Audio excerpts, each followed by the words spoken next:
everyone, and welcome. Today I'm going to be doing the third video in my philosophy module for Praxis, and I'm going to tell you a little bit about what I learned this week. So, the main question that I struggled with this week was, should we learn history? And why or why not? I've always hated history. In school, I compared it to swallowing a piece of food and barfing it out the next week on a test. It was awful. I hated it and I didn't see any value in it. And I also wasn't good at it, so that was probably part of it. But this week I'm going to tell you a little bit about what I learned and maybe, just maybe, why we should learn about history. So let's get into it. Here's the agenda. We are going to be talking about what is history, the definition, history as we know it today, history that actually matters, and should we learn about history, my 2 cents on the matter, my opinion, and why I told you. So if we get into the meat and potatoes, history. It's a noun, and it is the study of past events, particularly in human affairs. I could compare it to my family history, my family heritage, the US history, world history, and in this example, medieval European history. Pretty straightforward. History as we know it. Why do we study history in school? I don't really know. I mean, we know that history is written by people who win, people who, are important. So I guess we should study it, right? Well, what do we learn? We learn about wars, we learn about mass killings, mass takeovers, countries being bullies to other countries, defeat and struggle and loss and decisions made in governments. This is really interesting, right? Not so much. So some examples of this are, let's see, if we start at the beginning of AD, we have the birth of Jesus Christ. We have the crucifixion of Jesus Christ, human or invasion of Europe. Another important person in another Bible. Let's see, more takeovers. Person invented Roger Bacon invented gunpowder. Well, that's great. We have more wars about it. The 100-Year War broke out. English faces the death plague, more death. Let's see. Discovery of America. That was nice. Thank you, Columbus. Um, Invasions, Spanish Armada defeat, British India establishes in India, bullies to other countries. Let's see. Execution. The Great Plague, more death. Glorious Revolution in England. Great. Uh, Battle of Belgium, more death. Scotland, death.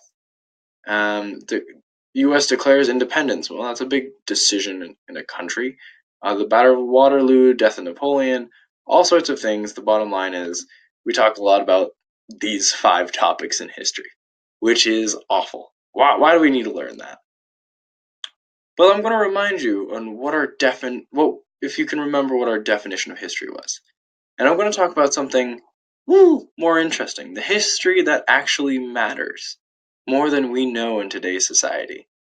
So why don't we get into it? What happened in 1440? In 1440, the first printing press was made and invented. This was a ginormous, revolution on how to print books, how to print newspapers, how to print flyers, how to advertise, really, how to send messages to the mass amount of, people in the country, so we didn't have to handwrite it all. That's a big, important one. 1879, this was the first file for the patent of the light bulb by Thomas Edison. Thomas Edison was not the creator of the arc light, but with his invention and his innovation, he put it in a bulb and added a piece of metal in between the arc light that would glow, which now and today we look around and where do we not see a light bulb, right? We use it in our workplace, our school, everywhere we go we use some sort of source of light. And back then it was a big improvement because they didn't have to burn anything, whether it was oil or oil lamps, kerosene, and it would still provide light.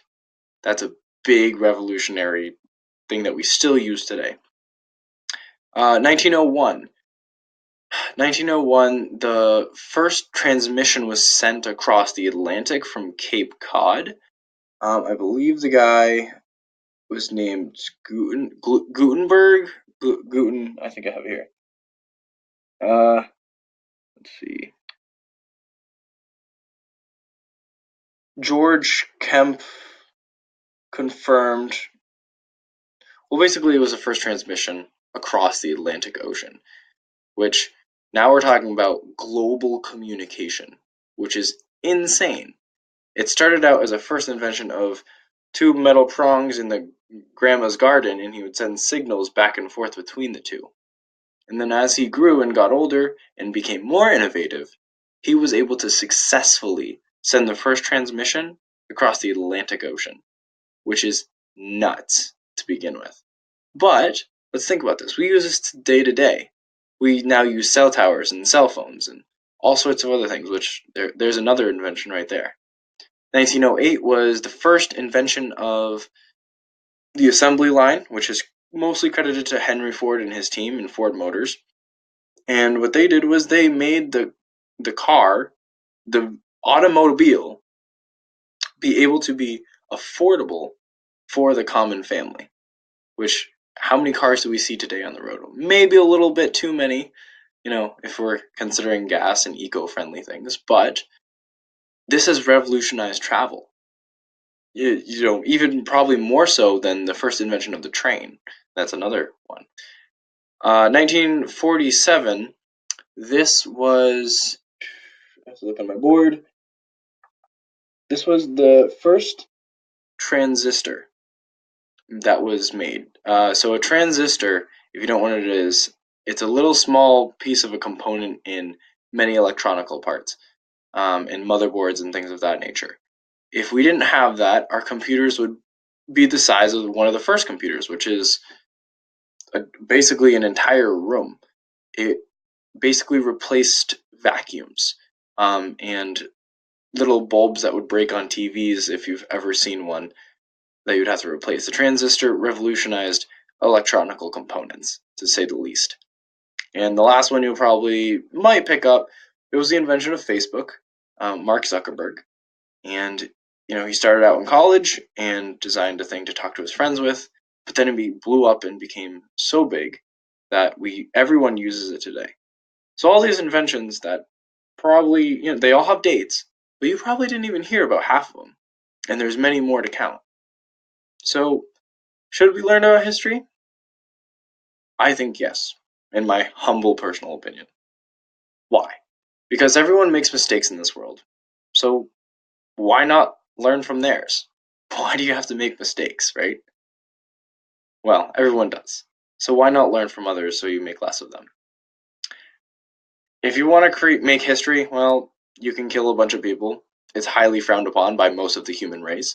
But if you want to make history that no one talks about, but still makes revolutionary inventions, well, maybe sometimes it takes the will to jump and just, go and do it, but sometimes it takes two steps back. Maybe learn about history before you just go and tackle the world, is what I'm saying. And the last one, why reinvent the wheel? I guarantee you somebody has faced the same problem as you, whether it was, someone close that you can talk to in your family about history, your family history, or maybe a big life choice. Let's say going to college or not going to college. I guarantee you someone has done both, and you can see the results on the internet.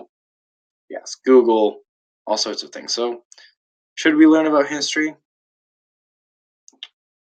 I will leave that up to you. But let me review what I told you. I told you that I've hated history most of my life. I've told you what I learned in history in school, and many others have alongside with me. And I've told you some dates that I've never even heard about that are probably one of